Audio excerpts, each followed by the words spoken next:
A deaf woman from the South Side walked into a Gold Coast mansion hoping to land a simple nanny job. Instead, she stopped in front of the nursery of the most powerful mafia boss in Chicago. Ruthless, dangerous, impossible to trust. But when she saw his baby crying without a single tear, something unbelievable happened. What she discovered next shocked everyone in that household. Before we start, make sure to hit like and subscribe, and really, I'm curious. Where are you watching from? Drop your state or city name in the comments. I love seeing how far our stories travel. The soft rhythm of nervous breathing filled the marble foyer long before anyone noticed the doorbell ring. Dorothy Carrion, 24 years old, deaf since birth, and desperate for the last 3 months, stood with careful, practiced stillness. Her left hand clutched a worn resume, her right hand rested against the mahogany door, feeling for vibrations that would tell her someone was coming. The scent of expensive cologne, leather, and something sharp, gun oil, maybe, drifted through the cold November air, telling her she'd reached the place.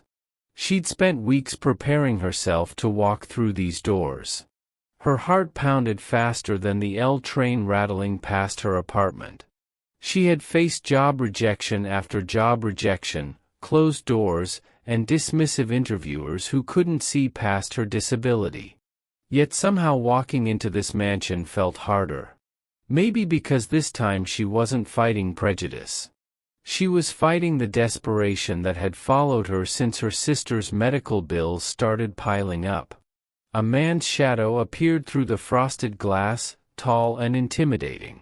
The door swung open, and Dorothy saw him, steel-gray eyes, expensive suit, a scar running along his jawline. Ivan Volkov. Chicago's most feared crime lord. His lips moved slowly, deliberately, forming words she read clearly. "You're the one who can't hear." Dorothy nodded, offering a cautious expression. She signed quickly, then held up her phone where she'd already typed, "Yes, Mr. Volkov. But I can work harder than anyone you've ever hired." Ivan's eyes narrowed slightly, studying her like she was a puzzle he couldn't quite solve. His head of security, Dmitri, a thick-shouldered man with a Brooklyn accent, stepped forward. He spoke slowly, exaggerating his mouth movements so she could read his lips clearly. "Boss needs someone for the baby. Nanny position. 7 quit already. Can you handle a kid who won't stop screaming?" Dorothy's fingers tightened slightly around her phone. She hadn't expected this. The job posting said nanny job. But she needed the money too badly to walk away. She typed quickly, "I've taken care of my younger sister since she was born. I can handle it." Ivan's expression didn't change, but something flickered behind those cold eyes, maybe doubt, maybe desperation. He gestured with one hand for her to follow him inside. As they walked deeper into the mansion, Dorothy noticed everything. Crystal chandeliers catching afternoon light. Guards stationed at every corner. Tension hanging in the air like smoke. But then, cutting through the opulent silence, she felt it, a vibration traveling through the floor beneath her feet. Rhythmic. Desperate. Urgent. A baby crying. Dorothy stopped instantly, her hand pressed flat against the wall. She felt the vibration again, stronger this time, pulsing from somewhere upstairs. But something was profoundly wrong. The pattern was off. Frantic, yes. Exhausting. But missing something essential. Something she'd learned to recognize from years of reading the world through sensation rather than sound. The cry had no wetness to it. No pause for the kind of gasping, tear-soaked breath that comes with genuine distress. Ivan noticed her frozen posture and turned back, exhaustion and frustration crossing his face.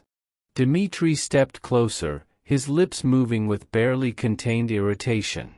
Dorothy read every word. "That's the boss's son, Alexei. Been crying for 72 hours straight. Mouth open, face red, screaming his lungs out. But here's the thing, not a single tear. Not one. 7 nannies couldn't figure it out. 3 pediatricians from Northwestern, a neurologist, even a specialist from Rush. They all say there's nothing physically wrong. Just colic. Just behavioral. Just a difficult baby. Dimitri's eyes locked on Dorothy's with challenge, his next words slow and deliberate. If you can't deal with a crying baby that the best doctors in Illinois can't fix, you can walk out that door right now. But Dorothy felt a strange pull, like the vibration had reached straight into her chest and grabbed hold of something buried deep. There was pain in that cry. Raw, wounded, familiar. She pressed her palm flatter against the wall, feeling the rhythm more carefully through the plaster and wood. No variation in pitch that matched distress patterns she knew. No breaks that suggested the baby could hear himself crying and self-soothe.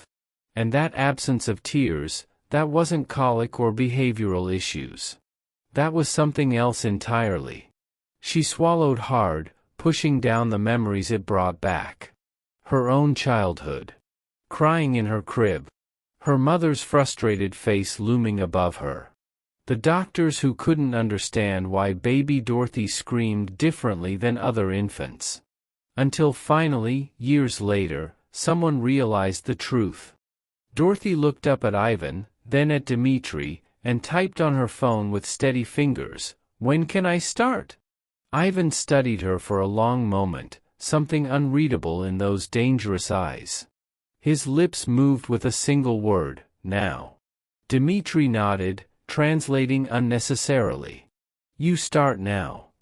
As Dimitri guided her toward the grand staircase, past Renaissance paintings and marble columns, Dorothy couldn't shake the feeling that something was waiting for her in that nursery.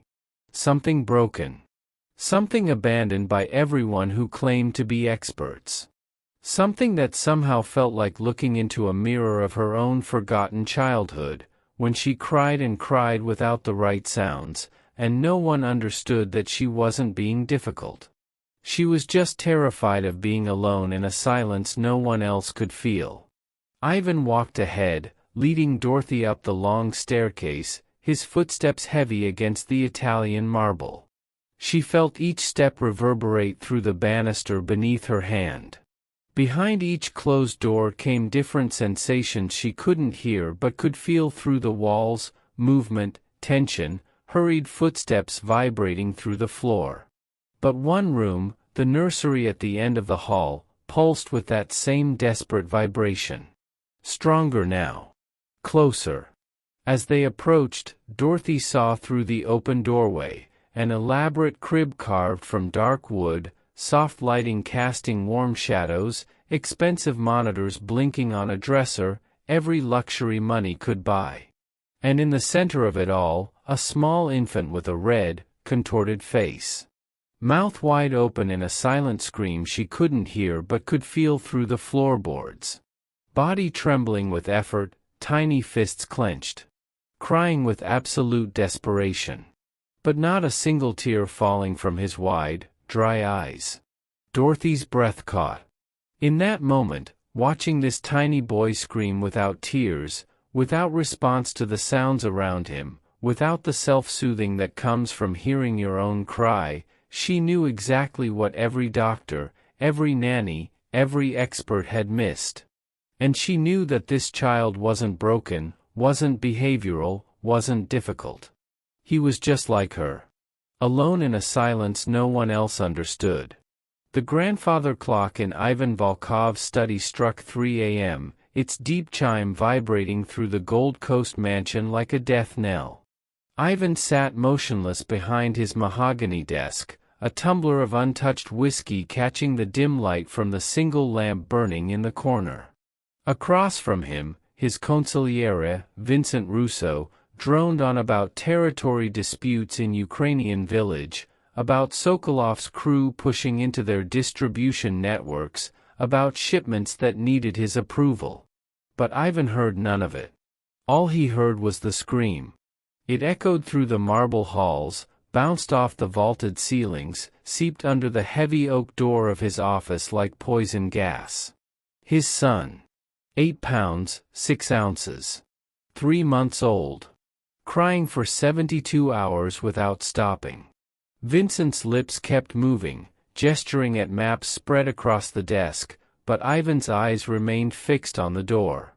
Somewhere upstairs, in the nursery his late wife had decorated with such care, soft blues and grays, hand-painted clouds on the ceiling, a mobile of silver stars, his son was screaming himself raw. "Boss!" Vincent's voice cut sharper. "You hearing me?" Ivan's jaw tightened. "I hear you." "Then what do you want to do about Sokolov?" What Ivan wanted was to put a bullet through Viktor Sokolov's skull and be done with it. What he wanted was for his wife to walk through that door, alive, smiling, ready to pick up their son and make everything right again. What he wanted was to stop feeling so goddamn helpless in his own home. Instead, he said, "Handle it." Vincent opened his mouth to protest, then thought better of it. The man had built an empire on knowing when to push and when to back off. This was a backing off moment. The scream upstairs intensified, and Ivan's fingers curled into a fist on the desktop. "That's what, the 5th Doctor?" Vincent asked quietly. "7th," Ivan corrected, his voice like gravel. Footsteps echoed in the hallway outside, expensive shoes on Italian marble. A soft knock at the door, then it opened without waiting for permission. Dr. Richard Brennan stepped inside, still wearing his white coat, his silver hair slightly disheveled. Northwestern's top pediatrician, the man who treated senators' kids and CEOs' grandchildren. The man Ivan had paid $20,000 to make a house call at 3 in the morning. Dr. Brennan's face said everything before his mouth opened.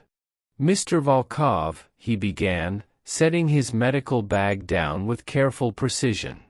"I've run every test.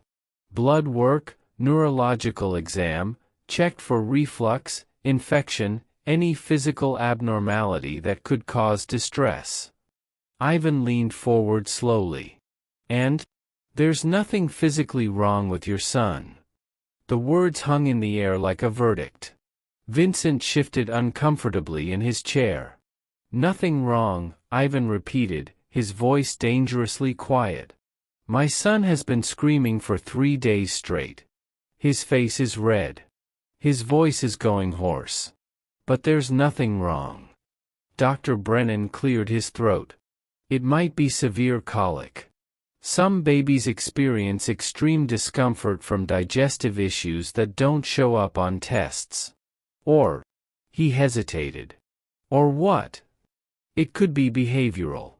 Sometimes infants who've experienced trauma, the loss of the mother during birth, for instance, can manifest distress in ways that seem disproportionate to." "Get out."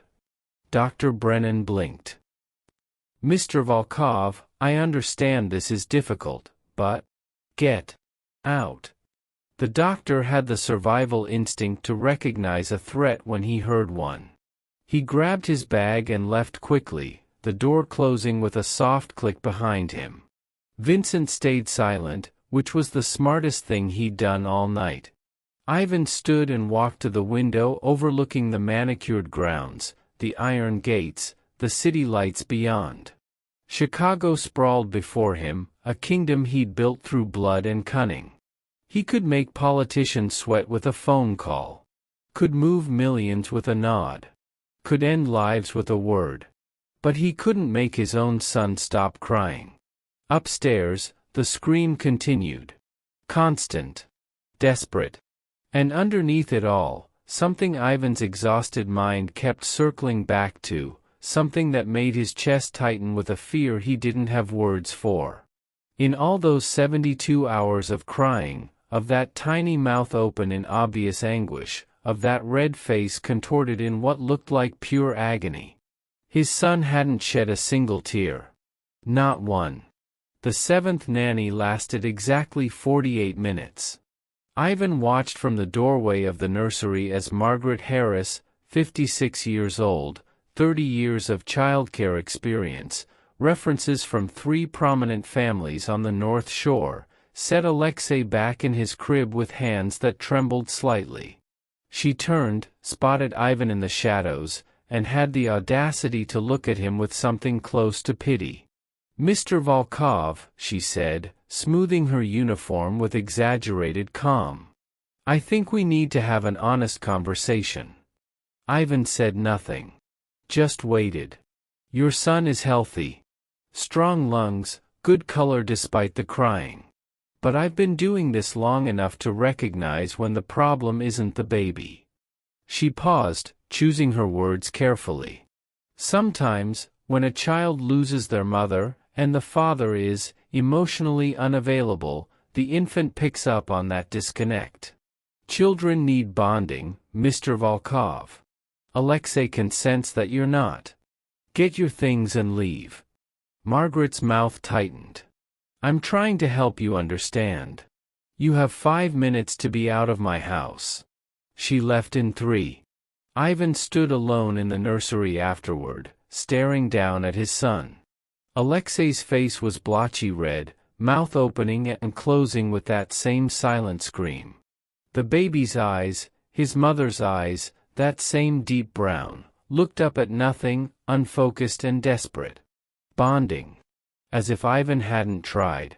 As if he hadn't spent hours in this room, holding this child, willing himself to feel something other than the crushing weight of Elena's absence. Footsteps approached from behind. Dimitri's heavy tread, recognizable anywhere. "That's 7, boss," Dimitri said quietly. "I can count." "There's one more." Ivan turned. "One more what?" "Applicant. Been waiting downstairs for 3 hours. I told her to leave twice, but she keeps typing on her phone that she'll wait." Ivan's patience was already worn thread-thin. "Then tell her a 3rd time." Dimitri shifted his weight, something he only did when he was about to say something Ivan wouldn't like. "She's different, boss." "Different how?" "She's deaf." Ivan stared at his head of security. "You're joking." "Wish I was." Dorothy Carrion, 24, South Side. Been turned down from every decent job in the city because of the disability. Saw our posting, showed up anyway. Dimitri pulled out his phone, scrolled. Got her sister's medical bills to pay. Needs the work bad. "And you think I should hire someone who can't even hear my son crying?" "I think," Dimitri said carefully, "that 7 people who could hear him didn't help. Maybe someone who sees the world different might notice something they missed." It was insane. The kind of desperate logic that made no sense at 3 in the morning after 72 hours of hell. But something in Dimitri's voice, steady, certain, made Ivan pause. 5 minutes, Ivan said. "Then I want her gone." Dorothy Carrion was not what he expected. She sat in his office with perfect posture, hands folded in her lap, wearing a simple black dress that had been mended at the shoulder. Too young. Too fragile.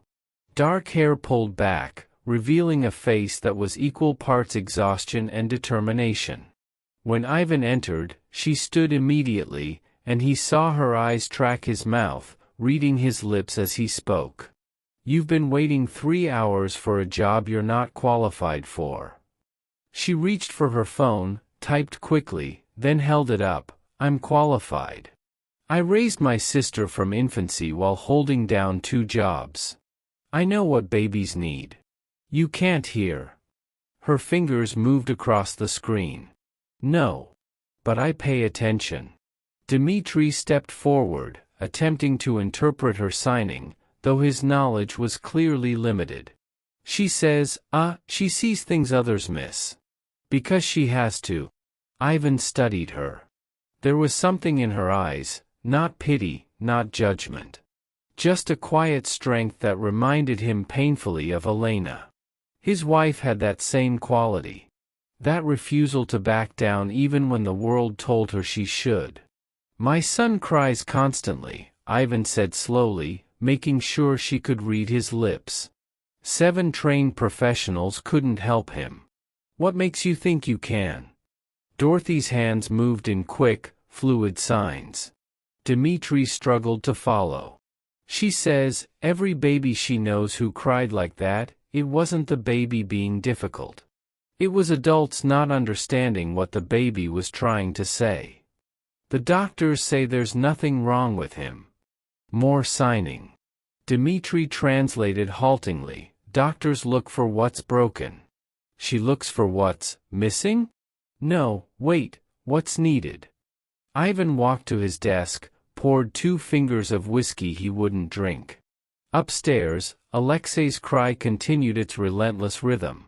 73 hours now. You start in the morning, he heard himself say. Dorothy stood, typed on her phone, I'd like to start now. Ivan looked at this deaf girl from the south side who had no business being in his world, who couldn't hear the very thing she was supposed to fix, who should have left hours ago when any reasonable person would have. And for the first time in 3 days, he felt something that might have been hope. Dmitri, show her to the nursery. The household staff gathered in the kitchen like crows on a wire, watching through the doorway as Dmitri led the new girl up the stairs. Maria, the cook who'd been with Ivan since before Elena died, shook her head slowly while chopping onions with more force than necessary. The boss has finally lost it, she muttered to no one in particular. A deaf girl. For a crying baby. What's next, a blind driver? Maybe she's got other qualifications, one of the security guys said with a smirk. Maria's knife came down hard on the cutting board. Watch your mouth. Mr. Volkov doesn't operate like that. Then explain it, the guard pressed. 7 professionals walk out, and he hires someone who can't even hear the kid scream? Nobody had an answer for that. Upstairs, Dorothy stood in the doorway of the nursery, her hand resting on the frame. She felt the vibrations immediately, not just from Alexei's crying, but from everything. The hum of the baby monitor. The oscillating fan in the corner. The mobile above the crib turning slowly, its music box mechanism clicking faintly with each rotation. But the strongest vibration came from the crib itself. She moved forward slowly, aware of Dmitri watching from behind her, his arms crossed. Ivan had disappeared to his study, but she knew he was listening. Waiting for her to fail like all the others. Alexei lay on his back, his small body rigid with distress. Face crimson. Mouth open wide. And those eyes, brown and beautiful and utterly dry, staring at nothing. Dorothy reached into the crib and lifted him carefully, supporting his head the way she'd learned with her sister. The moment her hands touched him, she felt it. The tension in every muscle. The desperate energy of a child who'd been crying so long he'd forgotten any other state of being. She brought him to her chest and did something none of the other nannies had tried. She hummed. Not a melody. Not a lullaby. Just a low, steady vibration that resonated from her chest into his small body. She felt it travel through her sternum, felt the frequency match her heartbeat, slow, calm, rhythmic. Alexei's cry faltered. Just for a second. Then resumed. Dorothy adjusted her position, pressing him closer, letting the vibration deepen. She'd done this with her sister during thunderstorms when the fear wasn't about sound but about the feeling of chaos in the air. Vibration was a language older than words. A communication that transcended hearing. 30 seconds passed. Then a minute. The crying softened. Dmitri straightened from where he'd been leaning against the doorframe. 2 minutes. Alexei's tiny fists unclenched. His rigid body began to relax against her. 3 minutes. Silence. Not the tense, waiting for the next scream silence. But actual peace. The baby's eyes were still open, still unfocused, but his breathing had evened out. His mouth closed. His head rested against Dorothy's shoulder. "Holy," Dmitri breathed. Dorothy didn't look at him. She kept humming, kept the vibration steady, and with her free hand, she did something that had been nagging at her since she entered the room. She clapped. Once. Loud. Sharp. Right next to Alexei's head. The baby didn't flinch. Didn't startle. Didn't react at all. She did it again, even louder. Nothing. Then she stopped humming, broke the vibration pattern. Immediately, Alexei tensed. A small whimper started in his throat. Dorothy resumed the humming. The baby calmed again. Dmitri's phone buzzed. He pulled it out, typed rapidly, his eyes never leaving Dorothy and the quiet baby in her arms. Downstairs in the kitchen, Maria's phone lit up with a text, "Get everyone upstairs. Now." By the time the staff assembled in the hallway outside the nursery, Maria, 2 guards, the day housekeeper, they found Dorothy sitting in the rocking chair, Alexei peaceful against her chest. The room felt different. Lighter. Like a siege had been lifted. "It's a fluke," Maria whispered. "He'll start up again any second." "It's been 15 minutes, Dmitri said quietly. "So? Babies do that. They wear themselves out, Anne." Dorothy looked up at them then, and even though she couldn't hear their whispers, she could read the skepticism on their faces. She shifted Alexei carefully, then reached for her phone on the side table. Typed with one hand while keeping the baby secure with the other. She held it up for them to see. When was the last time someone clapped near him?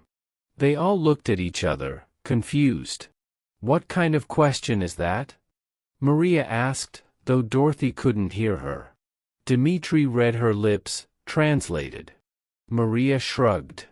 "I don't know. Why would we clap at a crying baby?"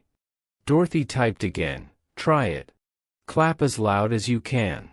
Maria stepped forward, uncertain, and clapped her hands together sharply. The sound echoed off the nursery walls. Alexei didn't move. Didn't startle. Didn't react. "Maybe he's just tired," the housekeeper suggested. Dorothy shook her head. She stood slowly, walked to where the mobile hung above the crib, and yanked its string. The music box mechanism activated, a tinny, discordant version of Brahms' lullaby that made everyone in the room wince. Everyone except Alexei, who continued breathing peacefully against Dorothy's shoulder, completely unaware that any sound had been made at all. Maria's hand went to her mouth. Dmitri's face went pale. Dorothy looked at each of them, then down at the baby in her arms, and typed one more message, "Your son can't hear." Dorothy waited until midnight, when the mansion settled into its uneasy quiet. The day staff had gone home. The night guards made their rounds on predictable schedules. And Ivan had retreated to his study with 3 of his lieutenants, their voices a low rumble through the walls. She stood in the nursery, Alexei sleeping finally in her arms after another session of humming vibrations into his small body. The other staff had called it a miracle. A fluke. Beginner's luck. Maria suggested maybe the baby was just exhausted, finally giving in after 3 days of crying. But Dorothy knew better. She'd spent the last 6 hours watching this child, and everything she observed confirmed what her gut had told her the moment she clapped beside his head. Now she needed to be certain.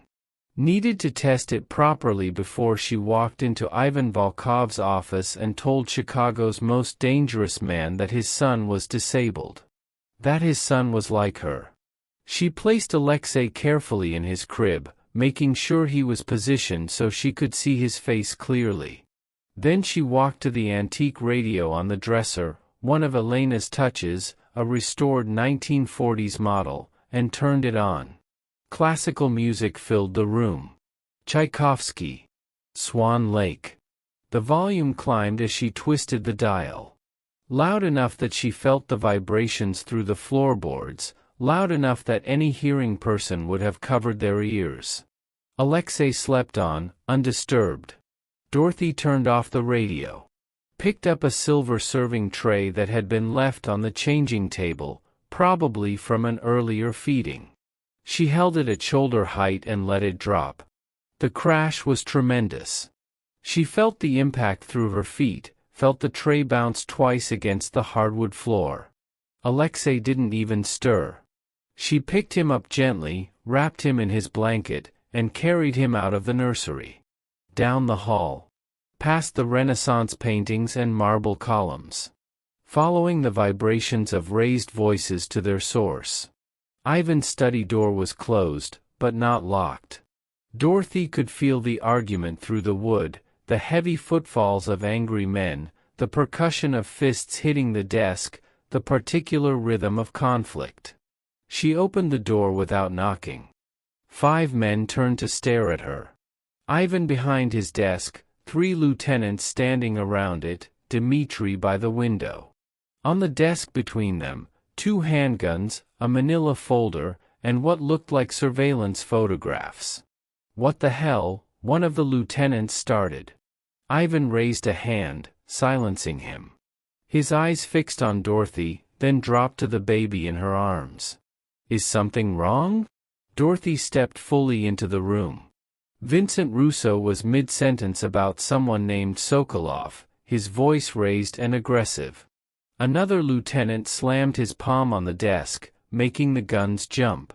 Alexei, cradled against Dorothy's chest, didn't react to any of it. She walked closer, stopping just in front of Ivan's desk. Close enough that every man in the room tensed.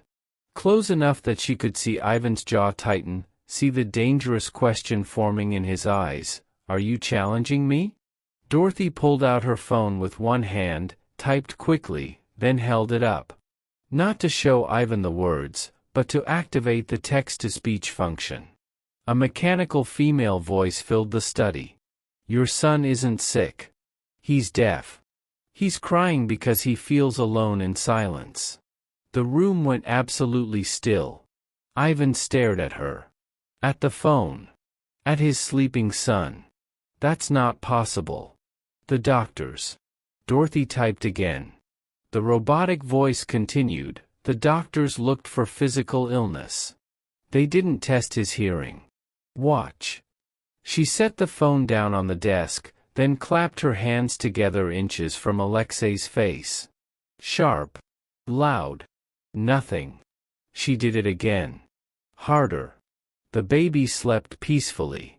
One of the lieutenants cleared his throat. "Could just be a deep sleeper, boss." Dorothy shook her head. She typed, "I've been testing him all night. Music. Dropped objects.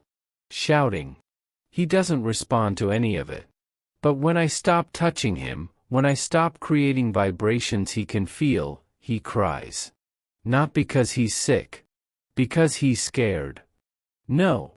Ivan stood slowly, his chair scraping against the floor. "No." Dr. Brennan examined him. "For other specialists. Looked for disease," the mechanical voice interrupted. "Not disability." The word hung in the air like smoke. Disability. Ivan's face went through a series of transformations, confusion, then denial, then something darker. He came around the desk, moving toward Dorothy with controlled fury. "You've been here 8 hours and you think you know my son better than." Dorothy didn't back away. She held Alexei closer and typed one-handed, her eyes never leaving Ivan's. "I've been deaf for 24 years. I know what it looks like when someone can't hear. I know what it feels like to cry without understanding why the world feels so empty."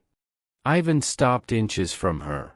She could see the rage in his eyes, the desperate need to reject what she was telling him.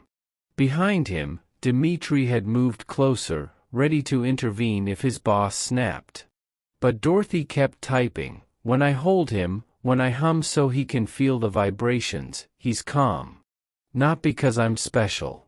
Because for the first time in his life, he doesn't feel alone. He can feel that someone is there. He's not, Ivan's voice cracked. He can't be.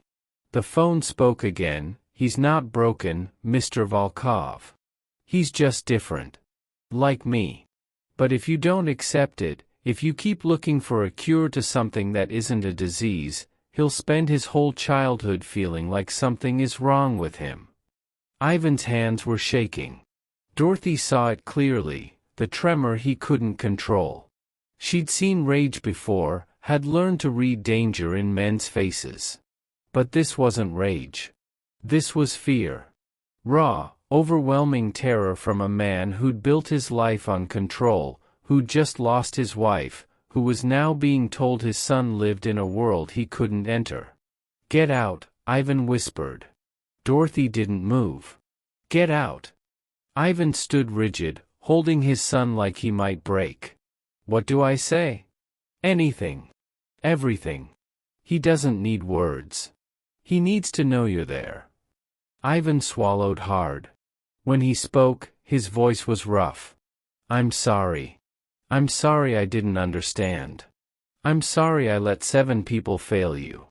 I'm sorry your mother isn't here to—" He stopped, his throat working. Dorothy typed, "Keep going. And walk. Rock him. Create rhythm." Ivan began to pace slowly, the way he'd seen the nannies do. Alexei tensed initially, preparing to cry. But then Ivan spoke again, and the baby felt the deep vibration of his father's voice resonating through his chest. "Your mother would have known," Ivan murmured. "She would have figured it out on day 1. She was better at this than me. Better at everything." He patted Alexei's back in rhythm with his steps. 1, 2. 1, 2. A pattern. A pulse. "But I'm trying. I'm here. I'm not going anywhere." Dorothy watched Alexei's small body begin to relax. The tension draining away. His hand curled against Ivan's shirt, feeling the fabric, the warmth beneath it, the steady thump of a heartbeat. "I don't know how to do this," Ivan continued, his voice dropping to something raw and honest. "I don't know how to be what you need. But that woman, Dorothy, she's going to teach me. And I'm going to learn. You understand? I'm going to learn your language." Alexei's eyes drifted closed. Ivan kept walking, kept talking, kept creating vibrations that said what words couldn't. "You're safe. You're loved. You're not alone." Dorothy's phone chimed softly with a new message she typed but didn't speak aloud. "You're doing it. Keep going." 10 minutes later, Alexei was deeply asleep. Not the exhausted collapse of a child who'd cried himself into oblivion, but genuine, peaceful rest. Ivan stood frozen, afraid to move, afraid to break whatever spell had been cast. Dorothy approached quietly and typed, "You can sit. Just keep him against your chest." Ivan sank into the rocking chair, still holding Alexei close. For the first time since Elena's death, since that horrible night in the hospital when they'd placed his screaming son in his arms and told him his wife was gone, for the first time, Ivan held his child without the crushing weight of failure. "He's really deaf," Ivan said finally. Not a question. An acceptance. Dorothy nodded. "And he's been crying because—" She finished typing, "because every time people put him down, every time they left him alone in his crib, he couldn't hear them walking away. Couldn't hear them in the next room. To him, when he can't feel someone touching him, he's completely alone in the universe." Ivan looked down at his son's sleeping face. "That's why the vibrations work." "It's how I survived," Dorothy typed. "My mother learned to stomp when she walked so I could feel her coming. Learned to hold me tight, to let me feel her heartbeat. Your son doesn't need to hear you, Mr. Volkov. He just needs to feel that you're there." Ivan's hand came up to rest on Alexei's head, gentle and protective. "Will you teach me?" he asked quietly. "Everything. Sign language, whatever he needs. Will you stay and teach me? Dorothy looked at this dangerous man holding his fragile son, and typed one word, yes. Resembling peace settled over the Volkov mansion like fresh snow, fragile, temporary, beautiful while it lasted. Ivan had hired a sign language instructor, a patient woman from Gallaudet University who flew in 3 times a week. Dorothy watched him practice the alphabet every morning before his meetings, his thick fingers stumbling through the shapes, frustration evident in the set of his jaw. But he kept trying. Alexei had stopped crying. Really stopped. Now when he woke, Dorothy or Ivan would be there, hands on his chest, creating vibrations that said good morning, we're here, you're safe. The household had transformed around this new language. Even Maria had learned basic signs, milk, sleep, happy, though she still crossed herself every time she successfully communicated with the baby. Sunday evening found Ivan in the nursery, his phone silenced for the first time anyone could remember. He sat on the floor with Dorothy and Alexei, attempting to learn the sign for father. His hands moved clumsily, and Dorothy corrected him gently, reshaping his fingers into the proper position. Alexei lay on a blanket between them, watching their hands move with fascinated eyes. At 3.5 months, he was starting to track motion, to understand that these movements meant something. Sokolov had known about the tunnel. Dmitri's phone buzzed. He answered immediately. Boss, tunnel's compromised. They knew about it. Someone talked. Ivan's voice came through sharp and loud enough that even Dorothy could feel the phone vibrating in Dmitri's hand. She couldn't hear the words, but she could read Dmitri's face as he received his orders. Understood. We'll hold as long as we can. Dmitri ended the call, turned to Dorothy. His mouth moved slowly, deliberately, panic room. Only option now. They reversed course, moving back through the basement toward the far wall behind the furnace. Dmitri pressed a section of brick that looked identical to all the others, and a panel slid aside with a pneumatic hiss. The panic room was 8 feet by 10 feet. Concrete walls reinforced with steel plates. Air filtration system. Emergency supplies. A bank of monitors showing security feeds from around the property, most displaying static now, cameras destroyed. And in the corner, a steel door that locked from the inside with 3 separate deadbolts. Get in, Dmitri ordered. Dorothy stepped inside, Alexei still crying against her chest. The vibrations from above had intensified, more explosions, heavier weapons being deployed. Dmitri showed her the locks, the radio, the emergency phone line. His lips moved rapidly. Stay here. Don't open this door for anyone except the boss or me. If you hear the signal, he knocked 3 times fast, too slow. That's us. Anything else, stay locked. More gunfire erupted, closer now. First floor, maybe. Go, Dorothy signed, one of the few signs Dmitri had learned. Protect Ivan. He nodded once, then pulled the door shut.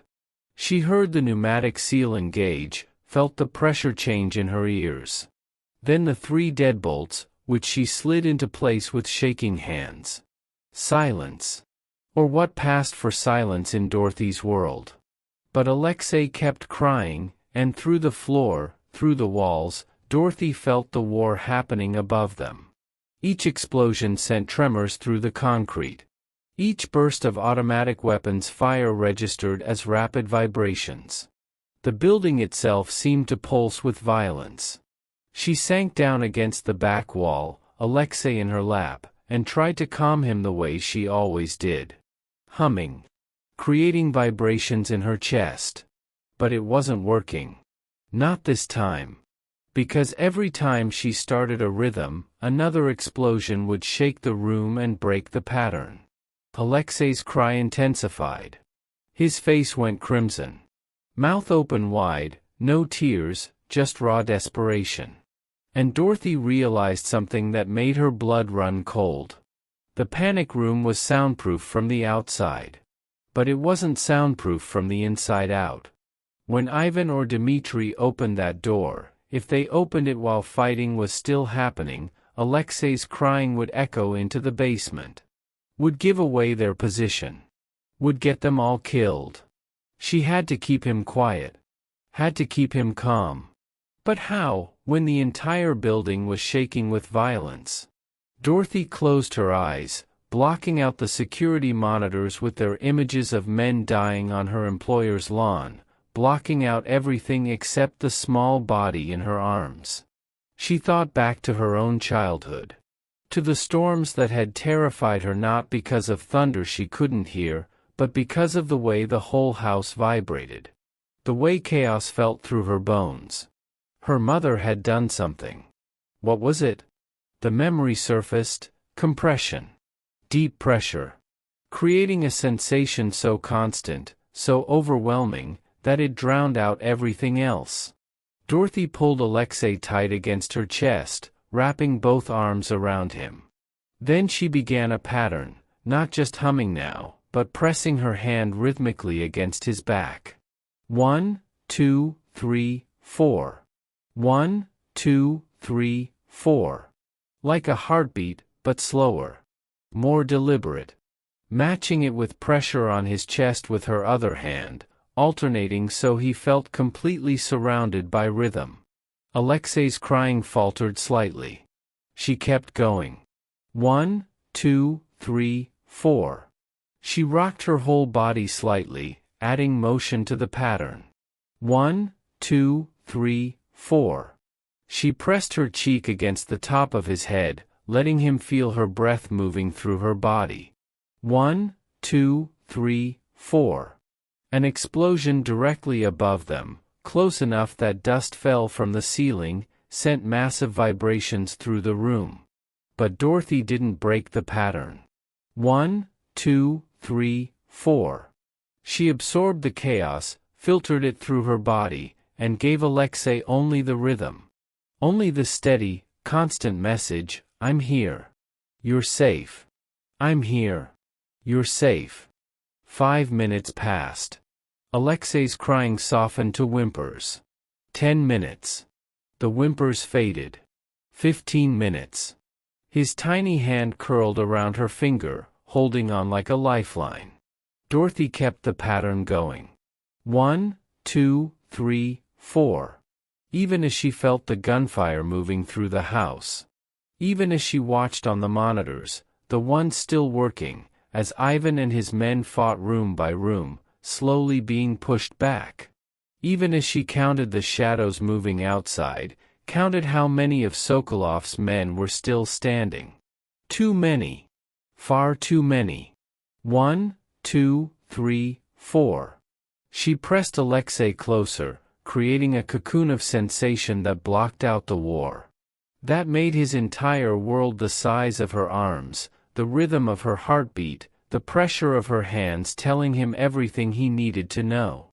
On the monitors, she saw Ivan take cover behind a marble column in the main hallway.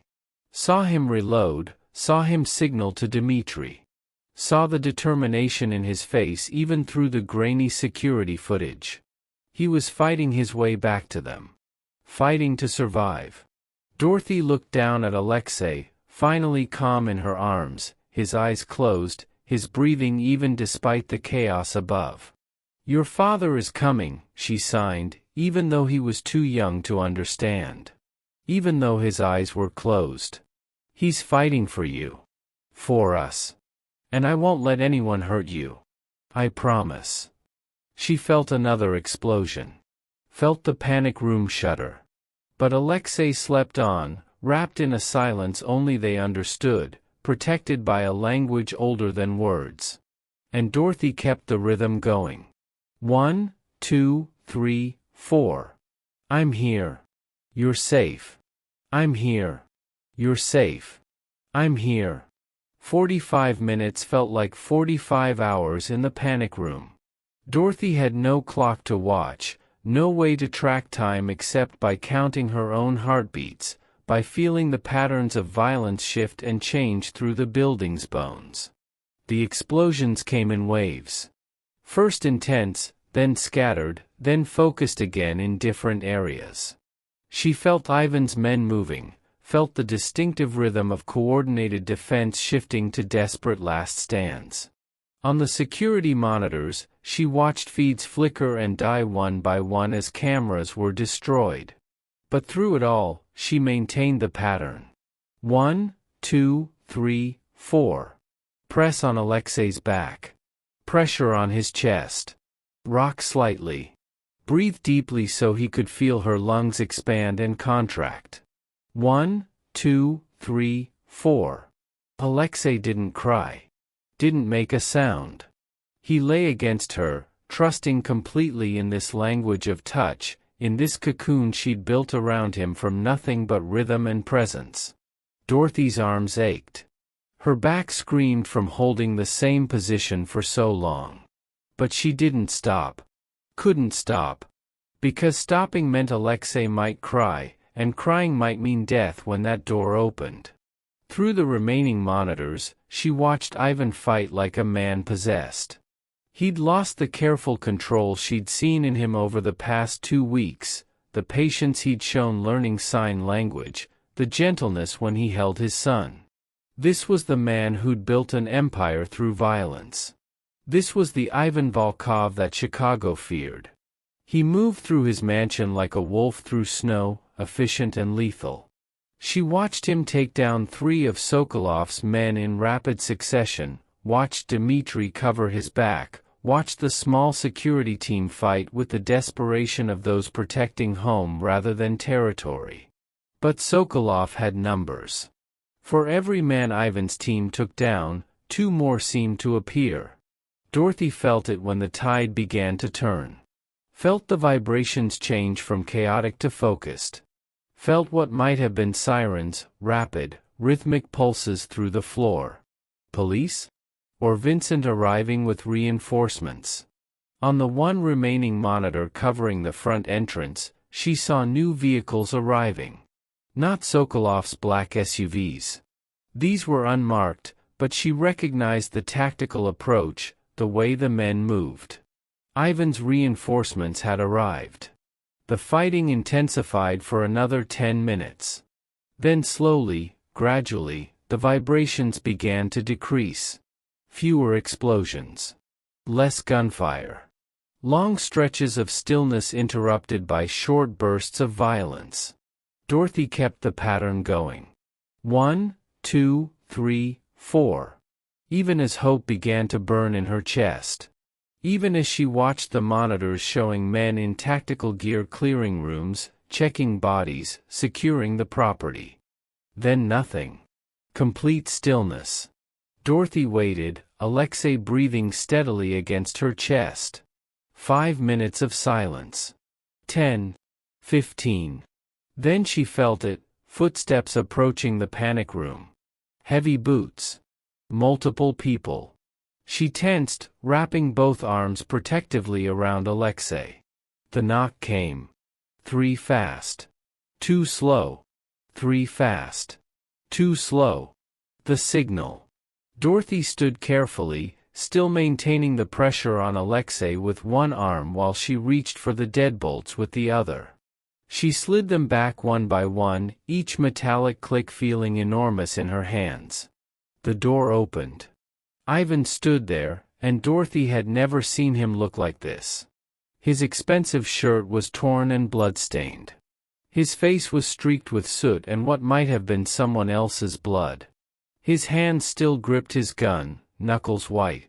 But his eyes went immediately to his son, searching frantically for injury, for trauma, for any sign that this violence had touched him. Alexei was awake now, calm, one tiny hand resting on Dorothy's chest where he could feel her heartbeat. His eyes were open and clear. Not crying. Not distressed. Just present, peaceful, protected. Behind Ivan, Dmitri stood with a bandage wrapped around his arm, his expression exhausted but relieved. Further back, She could see Vincent and other men she recognized, all bearing the marks of battle. Ivan stepped forward, and Dorothy saw his hands shaking as he reached toward his son. The same hands that had just killed men to protect this child now trembled as they touched Alexei's head with impossible gentleness. "Is he?" Ivan's voice cracked. He tried again. "Is he hurt?" Dorothy shook her head. Shifted Alexei toward his father.